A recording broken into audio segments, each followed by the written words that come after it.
पाप करते चले जा रहे जन्म जन्म से, अब समझाओ तो समझ में नहीं आता। उनको चमत्कार दिखाओ कि आज बोले नाम तो जीवन में कभी दुख ना मिले बस, और जो कमा के रखा है उसको कौन भोगेगा? अवश्यमेव भोक्तव्यम कृतम कर्म शुभाशुभम। तुम्हारे जपने ना जपने से प्रभु में कोई फर्क नहीं पड़ता, तुम में फर्क पड़ जाएगा। अगर भगवत विमुख हुई तो ये भी जन्म नष्ट हो जाएगा, तुम्हारा अहंकार काम नहीं करेगा। अभी मानव देह मिला, कर लो थोड़े दिन अहंकार, इसके बाद पता चल जाएगा। इसलिए अहंकार छोड़ो, शास्त्र आज्ञा, संत आज्ञा, गुरुजनों की आज्ञा का पालन करो, जिससे तुम्हारा हृदय महान हो जाए। उस महान को प्राप्त करने के लिए हृदय महान चाहिए। तुम्हारा स्वरूप ही है आनंदमय। जीव सहज सुख त्यागी, सहज सुख राशि। तू अपने को नहीं जान पा रहा, इसलिए देह भाव से पापाचरण कर रहा है। अरे सावधान रहना चाहिए। दूसरे की निंदा सुनने मात्र से उसके सारे पाप हमारे ऊपर आ जाते हैं। कहीं पर निंदा हो रही हो तो वहां का सिद्धांत है, कान में अंगुली डाले, राधा राधा, कान में इसलिए कि दोबारा शब्द ना पढ़ पावे, और वहां से खड़ा होकर चला जाए। यदि सभा में किसी की निंदा हो रही है और वहां आप बैठे हैं तो आपको वैसे ही अपराध लगेगा जैसी वो निंदा कर रहा है, या उसका विरोध करें। जैसे शिशुपाल श्री भगवान के लिए मलिन शब्द उच्चारण कर रहा था, भीष्म जी खड़े हो गए। महाभागवत है, अगर प्रभु के प्रति अब एक भी शब्द बोला तो भगवान शांत हो जाओ, तुम शांत हो जाओ, तुम मत बोलो। कुछ राजा शिशुपाल के पक्ष के थे, आवेश में भीष्म जी आ गए। अगर श्री कृष्ण को कोई एक शब्द भी बोले, मेरे आराध्य देव पूरी सभा के ऊपर पैर रखता हूं, अर्थात हर वीर को ये मैं कह रहा हूं कि अगर श्री कृष्ण के विपक्ष में कोई बोला मैं रौंद दूंगा। केवल मैं भक्त ही नहीं हूं, मैं महाबली हूं। त्रिभुवन में कोई ऐसा जोड़ नहीं जो भीष्म अपने स्वरूप में आ जाए। और फिर उसे वही भीष्म जी जब अधर्म के पक्ष में खड़े हो गए, पांडवों के विपक्ष, वही भगवान पांडवों के पक्ष में तो दंड मिला, 6 महीना बाणों की शैया पर पड़े रहे। अधर्म के कारण परास्त हुए। ऐसे महावीर महाभागवत को कोई परास्त कर सके असंभव।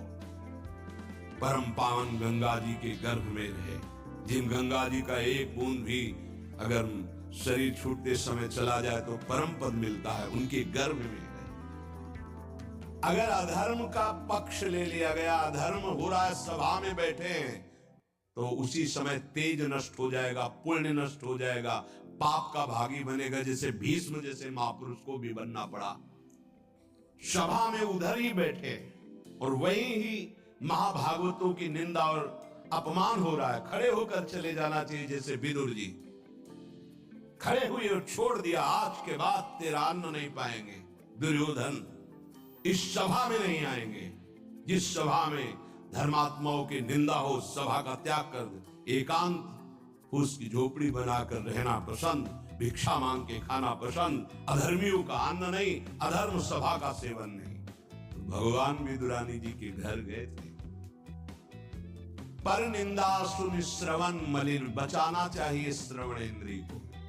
जहां किसी की निंदा हो, अब तो शौक है इस बात का, निंदा करने का और सुनने का एक व्यसन है।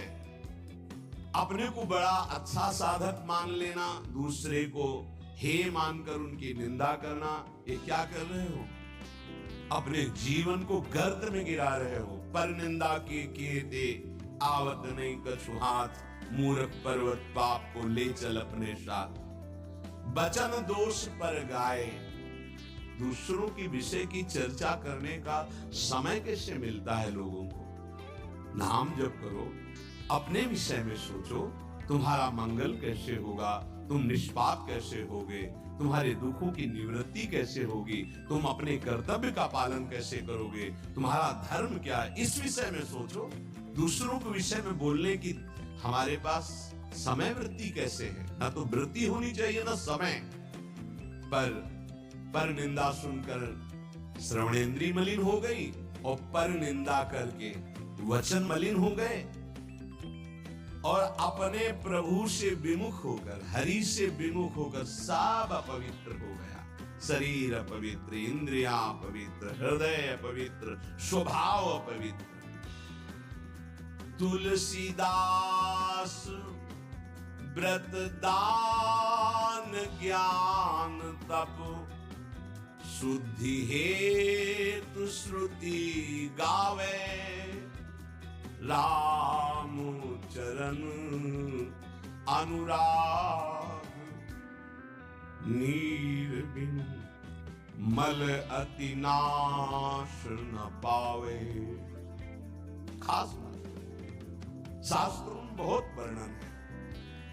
पाप नाश के बहुत से उपाय हैं, बड़े बड़े व्रत, कृच्छ चंद्रायण आदि व्रत। उपवास करने से कुछ पाप क्षीण होते हैं, लेकिन पाप प्रवृत्ति का नाश नहीं होता। शास्त्र ज्ञान भी पाप निवृत्ति का उपाय है। तपस्या भी, बड़े उपाय शास्त्रों में वर्णन किए पाप नष्ट का। गोस्वामी जी कह रहे, भगवान के अनुराग के बिना, भगवत प्रेम के बिना जड़ मूल से हृदय निष्पाप नहीं होता। पाप की जड़ है प्रवृत्ति, वासना, कामना, तृष्णा, स्पृहा। इनका जड़ से नाश हो जाता है जब हृदय प्रेम से द्रवित। अपनापन जब प्रभु से होता है, मेरे प्रभु, जहां हृदय में द्रवण क्रिया हुई, आंखों में अश्रु बहे, वो जो पवित्रता होती है, मम भक्ति युक्तो भुवनम पुनातु, लोगों को पावन करने की सामर्थ्य उसमें आ जाती है। ये अनुराग प्राप्त करने के लिए मानव देह मिला है, हरि अनुराग। प्रेम प्राप्त करने, कहां प्रेम लगे? जरा सी बात हमारे प्रतिकूल हो, हमारी गुरु निष्ठा, भगवान निष्ठा, पता नहीं कहां माया किस कोने में कर देती है कि उस समय में हम केवल उस सामने अनुकूलता को देखते हैं, प्रभु को नहीं देखते, प्रभु के विधान को नहीं देखते। ये नहीं समझ पाते कि हमारे सामने प्रश्न उपस्थित हुआ है, अब हमें अपनी इष्ट निष्ठा, गुरु निष्ठा को परिपक्व रखना है। कमा के रखा है, उसको कौन भोगेगा? अवश्यमेव भोक्तव्यम कृतम कर्म शुभाशुभम। हम तुम्हारे जपने न जपने से प्रभु में कोई फर्क नहीं पड़ता, तुम में फर्क पड़ जाएगा। अगर भगवत विमुख हुई तो ये भी जन्म नष्ट हो जाएगा, तुम्हारा अहंकार काम नहीं करेगा। अभी मानव देह मिला, कर लो थोड़े दिन अहंकार, इसके बाद पता चल जाएगा। इसलिए अहंकार छोड़ो, शास्त्र आज्ञा, संत आज्ञा, गुरुजनों की आज्ञा का पालन करो, जिससे तुम्हारा हृदय महान हो जाए। उस महान को प्राप्त करने के लिए हृदय महान चाहिए। तुम्हारा स्वरूप ही है आनंदमय। जीव सहज सुख त्यागे, सहज सुख राशि। तू अपने को नहीं जान पा रहा, इसलिए देह भाव से पापाचरण कर रहा है। अरे सावधान रहना चाहिए। दूसरे की निंदा सुनने मात्र से उसके सारे पाप हमारे ऊपर आ जाते हैं। कहीं पर निंदा हो रही हो तो वहां का सिद्धांत है, कान में अंगुली डाले, राधा राधा, कान में इसलिए कि दोबारा शब्द ना पढ़ पावे, और वहां से खड़ा होकर चला जाए। यदि सभा में किसी की निंदा हो रही है और वहां आप बैठे हैं तो आपको वैसे ही अपराध लगेगा जैसी वो निंदा कर रहा है, या उसका विरोध करे। जैसे शिशुपाल श्री भगवान के लिए मलिन शब्द उच्चारण कर रहा था, भीष्म जी खड़े हो गए, महाभागवत अगर प्रभु के प्रति अब एक भी शब्द बोला तो भगवान शांत हो जाओ, तुम शांत हो जाओ, तुम मत बोलो। कुछ राजा शिशुपाल के पक्ष के थे, आवेश में भीष्म जी आ गए। अगर श्री कृष्ण को कोई एक शब्द भी बोले, मेरे आराध्य देव पूरी सभा के ऊपर पैर रखता हूं, अर्थात हर वीर को ये मैं कह रहा हूं कि अगर श्री कृष्ण के विपक्ष में कोई बोला तो मैं रौंद दूंगा। केवल मैं भक्त ही नहीं हूं, मैं महाबली। त्रिभुवन में कोई ऐसा चोर नहीं जो भीष्म अपने स्वरूप में आ जाए और फिर उसे। वही भीष्म जी जब अधर्म के पक्ष में खड़े हो गए, पांडवों के विपक्ष में, वही भगवान पांडवों के पक्ष में तो दंड मिला, 6 महीना बाणों की शैया पर पड़े रहे। अधर्म के कारण परास्त हुए ने, ऐसे महावीर महाभागवत को कोई परास्त कर सके असंभव। परम पावन गंगा जी के गर्भ में रहे, जिन गंगा जी का एक बूंद भी अगर शरीर छूटते समय चला जाए तो परम पद मिलता है, उनके गर्भ में रहे। अगर अधर्म का पक्ष ले लिया गया, अधर्म हो रहा है, सभा में बैठे हैं, तो उसी समय तेज नष्ट हो जाएगा, पुण्य नष्ट हो जाएगा, पाप का भागी बनेगा, जैसे भीष्म जैसे महापुरुष को भी बनना पड़ा। सभा में उधर ही बैठे और वहीं ही महाभागवतों की निंदा और अपमान हो रहा है। खड़े होकर चले जाना चाहिए, जैसे विदुर जी खड़े हुए और छोड़ दिया, आज के बाद तेरा अन्न नहीं पाएंगे। दुर्योधन इस सभा में नहीं आएंगे, जिस सभा में धर्मात्माओं की निंदा हो, सभा का त्याग कर दे, एकांत उसकी झोपड़ी बनाकर रहना पसंद, भिक्षा मांग के खाना पसंद, अधर्मियों का अन्न नहीं, अधर्म सभा का सेवन नहीं। भगवान विदुरानी जी के घर गए, पर निंदा सुन श्रवण मलिन, बचाना चाहिए श्रवणेंद्रिय को। जहां किसी की निंदा हो, अब तो शौक है इस बात का, निंदा करने का और सुनने का एक व्यसन है।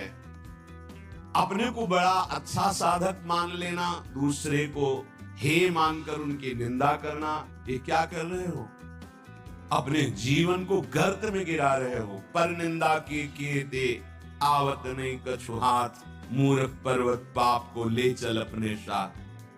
बचन दोष पर गाए, दूसरों के विषय की चर्चा करने का समय कैसे मिलता है लोगों को? नाम जप करो, अपने विषय में सोचो, तुम्हारा मंगल कैसे होगा, तुम निष्पाप कैसे होगे, तुम्हारे दुखों की निवृत्ति कैसे होगी, तुम अपने कर्तव्य का पालन कैसे करोगे, तुम्हारा धर्म क्या है, इस विषय में सोचो।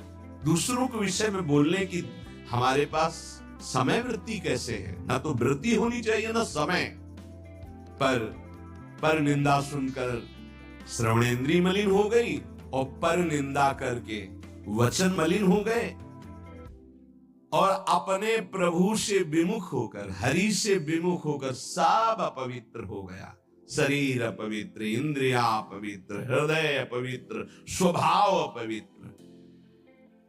तुलसीदास व्रत दान ज्ञान तप, शुद्धि हेतु श्रुति गावे, राम चरण अनुराग, नीर बिनु मल अति नाश न पावे।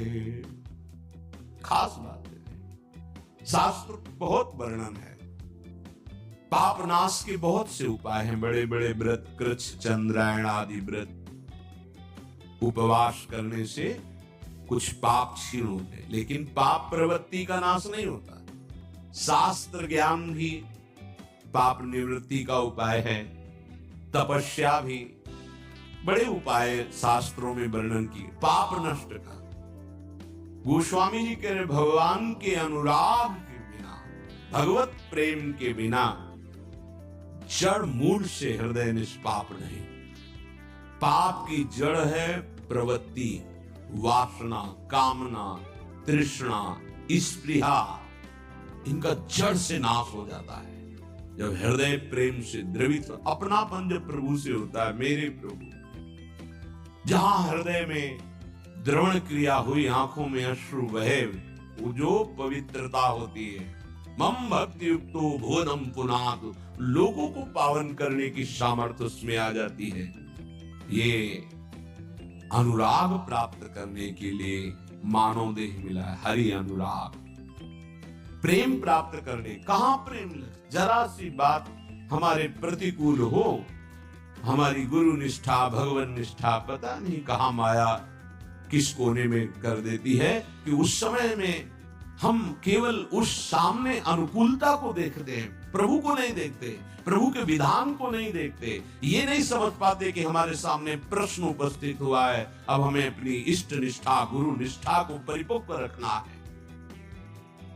साधन में उन्नति अपना पुरुषार्थ और गुरुदेव की कृपा, भगवत कृपा दोनों चाहिए। अगर पुरुषार्थ नहीं करोगे तो कृपा है उसका स्वाद नहीं ले पाओगे। कृपा रसोई बना करके सामने रख देना थाल, पुरुषार्थ उसे पाना। पूज्यपाद श्री उड़िया बाबा जी महाराज कहते साधक का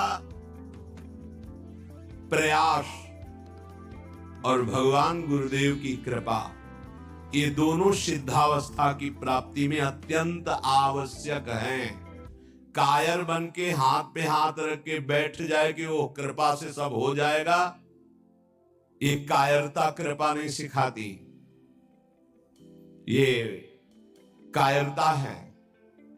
पुरुषार्थ जितना हम में अध्यात्म बल है उसके अनुसार हम चलने, बकाया सब कृपा से हो जाएगा, पक्का हो जाएगा। मन क्रम वचन छाणी चतुराई और भजत कृपा करिहे रघुराई। मन से, वचन से, कर्म से ये चतुरता छोड़ो, अब सब कृपा से हो जाएगा। तो तुम प्रमाद करो और तुम्हारे ऊपर कृपा का प्रभाव जागृत हो जाए, ऐसा कभी नहीं देखा गया। जितना आप में सामर्थ्य मिली उसको लगाओ, शेष चिंता मत करो, कृपा पूरी कर देगी, पर आपको लगना होगा। साधक का पुरुषार्थ, निज चेष्टा और भगवत गुरु कृपा ये सिद्धावस्था को प्राप्त कराती है। साधक का पुरुषार्थ अगर नहीं लगेगा तो विपरीत दिशा में चला जाएगा, असाधन बनने लगेगा। उपासक गुरु को कभी मनुष्य न समझे, भगवत विग्रह को कभी धातु का न देखे कि पत्थर की मूर्ति है कि अष्ट धातु की है कि काहे, ऐसा कभी प्रश्न न करे। इष्ट देव का अवतार होता है अर्चा विग्रह रूप में, अर्चावतार। दो प्रकार से प्राण प्रतिष्ठा होती है, एक होती मंत्रों के द्वारा और एक होती भाव के द्वारा। निरंतर जो मंत्राकार वृत्ति की हुई, भजन में डूबे हुए महापुरुष जब तदात्म वृत्ति से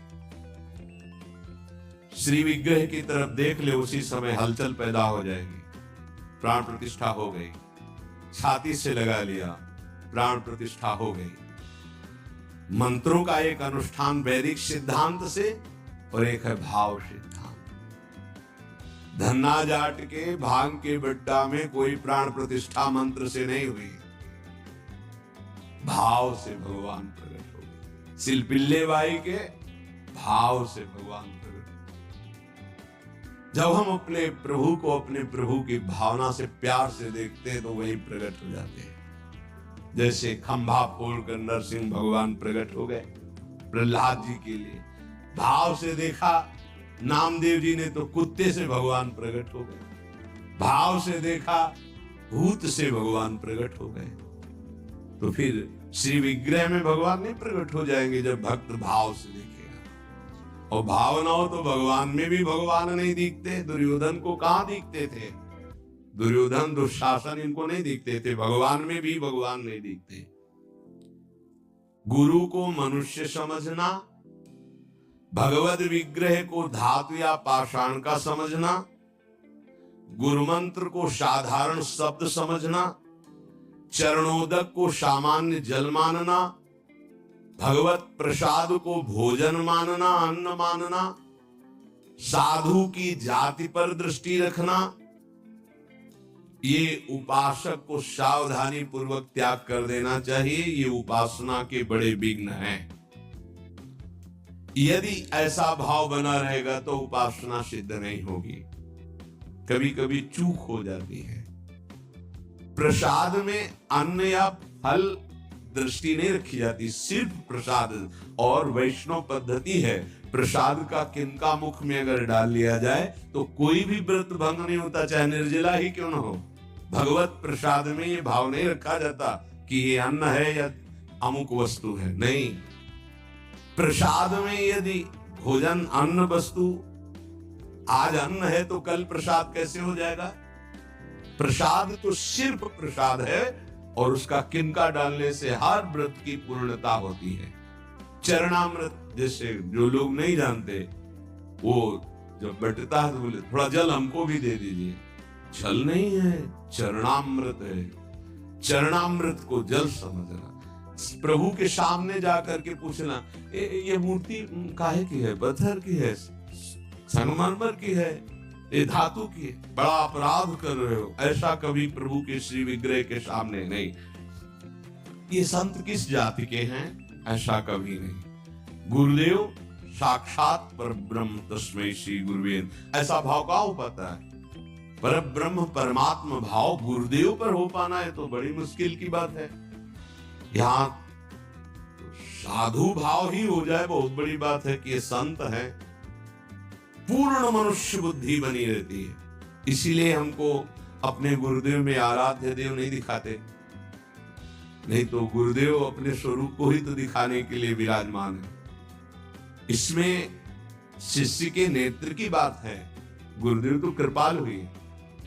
जब हरिव्यास देवाचार्य जी अपने गुरुदेव के पास आए तो जब शिष्यत्व की बात की तो उनका तुम्हें कुछ दिखाई दे रहा है? बोले नहीं, जाओ 12 वर्ष गिरिराज जी की परिक्रमा। फिर आए, राधे राधे। अब कुछ दिखाई दे रहा है? बोले नहीं, फिर जाओ 12 वर्ष। 24 वर्ष राधा राधा करते हुए गिरिराज जी की परिक्रमा लगाई। जब आए बोले अब दिखाई दे रहे? बोले हाँ, आपकी गोद में प्रिया प्रीतम विराजमान। ये अब दृष्टि आई। गुरु को मनुष्य मानना, प्राय मनुष्य ही मानते हैं। हमें लगता है कि 1000 में कोई 1-2 ऐसे होंगे जो ये भाव हो कि गुरुदेव हमारे ब्रह्म हैं। छवि या मूर्ति विराजमान करके तो पूजा सब करेंगे, लेकिन मनुष्य बुद्धि या बहुत संत बुद्धि, उसमें भी प्रश्नवाचक चिन्ह। साक्षात पर ब्रह्म कहने को तो सामने जाके बोलेंगे गुरुर् ब्रह्मा गुरुर् विष्णु गुरुर्देव महेश्वरः गुरु साक्षात पर ब्रह्म तस्मै श्री गुरुवे नमः। विचार करो, इसमें से एक भी माना है तुमने? गुरु को ब्रह्मा माना है या हरि माना है या शिव माना है या साक्षात पर ब्रह्म माना है? बड़ा मुश्किल है। केवल कह देना अलग, बोले होना भी तो चाहिए साक्षात पर ब्रह्म। केवल बातों से कोई पर ब्रह्म थोड़ी हो जाता है। तो पाषाण में पर ब्रह्म था क्या? वो तो अव्यक्त था, तुम्हारे भाव से व्यक्त हुआ ना। तुमने पर ब्रह्म की भावना की तो मुस्कुराता हुआ ब्रह्म प्रकट हो गया। तो गुरुदेव तो चैतन्य ब्रह्म है। आपकी भावना यदि हो जाए, कुत्ते से विठ्ठल भगवान प्रकट किए तो भावना ही तो की प्रभु प्रभु सूखी मत खाओ, थोड़ा घी रोटी मिला, नाथ आपके लिए ही तो है। तो ऐसे देखो, साक्षात विठ्ठल गुरुदेव में प्रभु आपका सर्वस्व, प्राण मन तन सब, मैं आपकी ही तो उपासना कर रहा हूं। मुझे और कोई भगवान नहीं चाहिए, बस आपका साक्षात्कार हो, आप प्रसन्न हो जाएं, आपकी अधीनता। ऐसा कहां? ऐसा होगा तो भाव बदल जाएगा। गुरुदेव के प्रति परब्रह्म भाव हो जाए तो साधक को कुछ करना नहीं पड़ेगा, अपने आप उसके अंदर समस्त दैवी संपदा प्रकाशित हो जाएगी। परब्रह्म भाव होना बहुत कठिन है। गुरुदेव के प्रति परब्रह्म भाव हो गया तो उस भाव की सिद्धि होगी, चराचर जगत में परब्रह्म भाव हो जाएगा। क्योंकि गुरुदेव अखंड मंडलाकारम व्याप्तम चराचरम, तो चराचर में परब्रह्म भाव होते ही वो जीवन मुक्त हो जाएगा।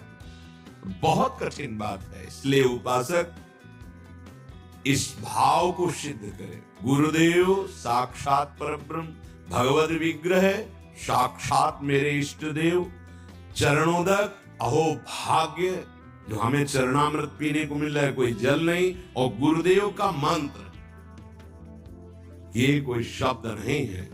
साक्षात इष्ट देव मिल गए, मुझे मंत्र मिल गया तो। पर ऐसी बुद्धि कहाँ है? पड़ा है एक कोने में हृदय में मंत्र, उसका बार बार स्मरण नहीं, बार बार दुलार प्यार नहीं मंत्र का। आप देखो मंत्र को कितना प्यार करते हैं आप। मंत्र का प्यार है बार बार स्मरण करना, दुलार करना, तो उसी का जागरण होगा। तो वही प्रिया प्रीतम निकुंज सब उसी में छुपा है। ये जो मंत्र है ना, इसमें सब कुछ छुपा है। मंत्र की ही व्याख्या चतुरासी जी है, निज मंत्र की व्याख्या चतुरासी जी है। चतुरासी जी की व्याख्या 42 लीला और वृंदावन दास चाचा जितने भी पद गाए सब चतुरासी जी की व्याख्या है, और 84 जी निज मंत्र की व्याख्या है। ये अंदर की बात समझ, मंत्र मिला मतलब पूरे निकुंज की चाबी मिल गई। बीज मंत्र इसी को कहे, इसी से पूरा निकुंज रूपी वृक्ष प्रकाशित हो जाएगा। इष्ट देव में, गुरुदेव में जितना तुम्हारे भाव की कमी रहेगी उतना ही उपासना असफल रहेगी। कृष्ण वर्तमेव भूय एवाभिवर्धते, कभी काम भोग से कामनाओं की शांति नहीं होती और बढ़ती है जैसे आग में घी डालने से। कलयुग है, बड़े सिद्धांत चलेंगे। कलयुग में शास्त्र विरुद्ध आचरणों की बाढ़ आ जाएगी। शास्त्र सम्मत चलो, परिपक्व अवस्था आएगी तो सिद्ध हो जाओगे। सिद्धों का नाटक न करे, नहीं तो माया जब अपना नाटक खड़े करेगी तो आप टिक नहीं पाओगे। और जो सिद्ध हैं उनके आगे से लजाकर भाग जाती माया, अपना कोई प्रभाव नहीं दिखा पाती। नाटक मत करो, ईश्वर की माया बड़ी प्रबल है, डरते रहो। जब परिपक्व अवस्था आ जाएगी तो भ्रम ही खत्म हो जाएगा। आजकल नए नए सिद्धांत बनाए जाते, नई नई बातें प्रकट की जाती हैं, ये समझ में नहीं आता कि शास्त्र सम्मत आचरण करने वाला महापुरुष ही सिद्ध होता है, शास्त्र विरुद्ध आचरण करने वाला नहीं। जिस समय माया ये देखेगी कि तुम मायापति के भी ऊपर सिद्ध हो गए हो, फिर वो जब प्रश्नवाचक चिन्ह खड़ा करेगी तो फिर नहीं निकल पाओगे। यहाँ बड़े बड़े झुक के निकले हैं, कोई भी हो। इसलिए हर उपासक से प्रार्थना है कि दंभ नाटक पाखंड न किया जाए। धैर्य पूर्वक चलोगे तो सिद्ध हो जाओगे। तुम्हारा जन्म ही हुआ है सिद्ध होने के लिए। कभी भोगों से योग की प्राप्ति नहीं होती। जगत गुरु भगवान श्री कृष्ण से बढ़कर कोई ज्ञानी नहीं है। त्यागात शांतिरनंतरम भगवान के शब्द हैं, और ये भी भगवान के शब्द हैं। और लोगों का मन यही चाहता है कि कोई ऐसा मार्ग मिले जिससे मनमानी भोगने को मिले और योग भी हो जाए। फिर क्या है, फिर तो भीड़ वही लगेगी जहां भोग से योग है। भोग त्याग से योग, उसमें तो कोई बिरला। कोई एक पाव भगत जी में मोरी। आज शास्त्र की मर्यादा को ही नहीं समझा जाता है। जो जितना मन, फिर अंत में बड़ी दुर्गति होती है। मनमानी आचरण करने वाले की अंत में बड़ी दुर्गति होती है। इसलिए सावधान, तस्मात् शास्त्रम प्रमाण। आज तक ऐसा कोई सिद्ध महापुरुष नहीं हुआ जो शास्त्र मर्यादा के विपरीत आचरण सिद्ध होके करता हो।